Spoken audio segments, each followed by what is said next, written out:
Hi, my name is Richard Morford and I'm a physio working for Pure Physio, and the idea of this training is just to explain to you a bit what this first contact practitioner will be, which starts as of April and May in primary care. The idea of this training is for the admin and reception team to get a better understanding of who you might want to book into the diaries. So firstly, what is an FCP? An FCP is short for a first contact practitioner. These are experienced musculoskeletal physiotherapists with significant experience in dealing with musculoskeletal problems. They'll be able to assess patients presenting with an MSK disorder without them needing to see a GP or a nurse. This is not a substitute for community physio, but for patients phoning up with an MSK problem, where often there's no need to see the GP, they can be booked straight into these physios who can advise and manage appropriately. These physios they can't prescribe, they can't inject, but actually they are able to communicate with the GP if needed. But they are experts in management of MSK conditions, and going forward we'll be seeing more and more of these patients within a primary care setting.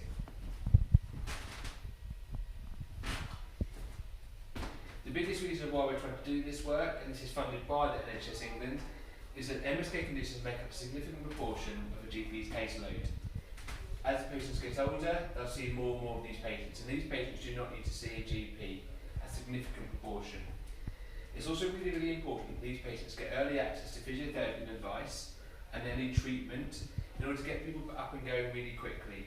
At the moment, a lot of patients are waiting for weeks and weeks on a waiting list, which therefore prolongs the time they might be off work or time to access good input to get better.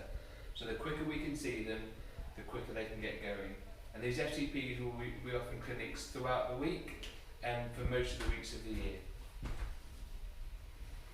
For some of the work that was done in the last year or two, what we did see, there was a significant amount of patients that didn't have to go to see orthopaedics, and actually they could be managed much better in primary care. There were fewer drug prescriptions, there were fewer blood tests, because actually patients were much tighter as to who gets referred for these things, with the benefit that obviously it reduces cost. But the most importantly is reducing time for GPs and nurses to see other conditions, particularly at this time. So, the most important bit, who do we want to see? So we want to see any soft tissue injuries that might be coming through, so any sprains, strains or sports injuries they might be coming through. Arthritis of any joints, so that could be the neck, the lower back, or any of the peripheral joints, shoulders, elbows, hands, hips, knees, foot and ankle. We want to see all those. If you're complaining of problems with muscles or ligaments or tendons, so they might be saying they might have some tennis elbow, or they might have carpal tunnel, or they might have an ankle sprain, we want to see those patients. Anyone with neck pain, mid-back pain or lower back pain, we want to see those. Or anyone that might have symptoms related to that. They might be complaining of things like sciatica or pins and needles and numbness affecting their limbs, we want to see those patients. Also patients that may say that their walking is getting difficult, so they might be struggling to walk or finding it's harder to get going in the morning, we want to see that. Or anyone that's had a recent orthopaedic surgery, so that might be hip replacement, knee replacement, or keyhole surgery, they're the ones that we want to see as well. So who don't we want to see? We don't want to see maybe the acutely unwell. Maybe those that do need to see a doctor or a nurse. So if they've got a temperature, a fever, they're feeling quite unwell, we don't want to see those. At the moment, the guidance is we don't want to see children under the age of 16, but a local agreement might be reached that we might be able to see a bit younger than that. So maybe the sort of teenagers with tendon-related problems. So at the moment, it's 16 and above that we want to see. Patients phoning up maybe in an acute exacerbation of things like rheumatoid arthritis, when they might have lots of joint swelling, or things like gout that might need kind of more prescriptions, we don't want to see those. Also, anyone that might be complaining of issues around women's health, so things like continence issues, or things like prolapses, we don't want to see.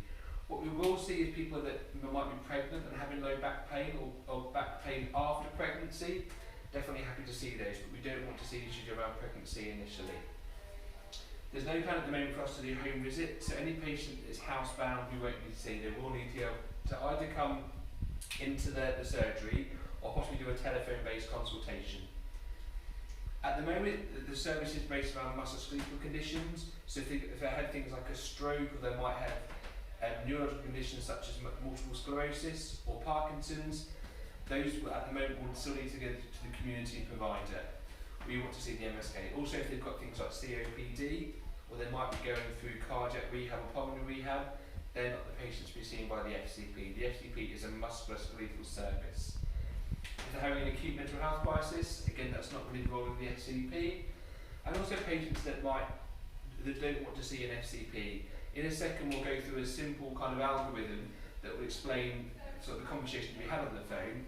But again, at the bottom of that, if they're desperate, they want to see a GP, and we can't convince them otherwise, that's fine, don't put them into the FCP diary. What you'll have in your surgeries, and we'll make it available, and they'll be in colour, is you'll have all the inclusion and exclusion criteria that will be available for you. We'll make sure they're available for all admin and reception staff, so that's really clear as to what you can see. Again, if you're not sure, by all means feel free to task or message the physio, and they'll be able to explain who they can and can't see. And what we've got on here is the decision-making guide to help you as to whether the patient is appropriate. So when they phone up, they might explain what the problem is, or you might need to ask them, do you have a problem that affects your neck, back, bones, joints or muscles? If it's a yes, what you might want to say is, do you feel that it's an urgent appointment you need to see someone today? Again, if it's a yes, there might be availability in the FCP diary, book that in. If they can't, that might need to go with a GP or a nurse. Again, so if they said they've got a problem with one of those joints, or the things that include the inclusion criteria, what you might want to then say is, are you already under the care of your GP? Are you maybe waiting for some reports or results to come back? Again, if it's a yes, you might want to put them back in with the GP. Or you might say, well, maybe let's try and get you into an FCP. Also, patients that may be asking for repeat injections, might be worth booking with an FCP also to have a discussion around other alternatives. Again, if they're not under the GP and they're feeling well, if they're acutely unwell, again, we don't want to see them. As long as they're feeling generally well and not acutely, so new onset and being poorly, we're happy to see them. And they can be booked into the FCP. What you might have to say is he or she is an experienced physiotherapist that really is a specialist in dealing with musculoskeletal disorders. That they're part of the team, they can liaise with doctors and nurses, but they are going to be the best people to help advise you managing your condition. If they're happy to do that, then book them into the diary. If they're adamant they still want to see a GP or a nurse practitioner, and you can't convince them that the FCP is the best person, again, book them in with the GP. The idea is to try and offload the GP's work, so actually we can give them intervention as early as possible. Again, this information will be around and available for you. What we'll also have within your surgeries is lots of posters like this. We'll have them in colour for you. Again, patients might be asking about going to see a physio directly, so again, those are the ones that can be booked. The physio might decide to refer that person to the community provider if they think will benefit from ongoing input and treatment, but actually if it's early advice and input and exercise that they need, the FCP can do that. We'll make these available for you. If you have any questions, you can fire them at us. Your clinical director is liaising with us, and we'll arrange some training. As and when we can get into the surgeries, we'll come and do some of this training and anything else that you need. In the meantime, if you have any questions, you can email us at info@purephysiotherapy.co.uk or speak to your clinical director.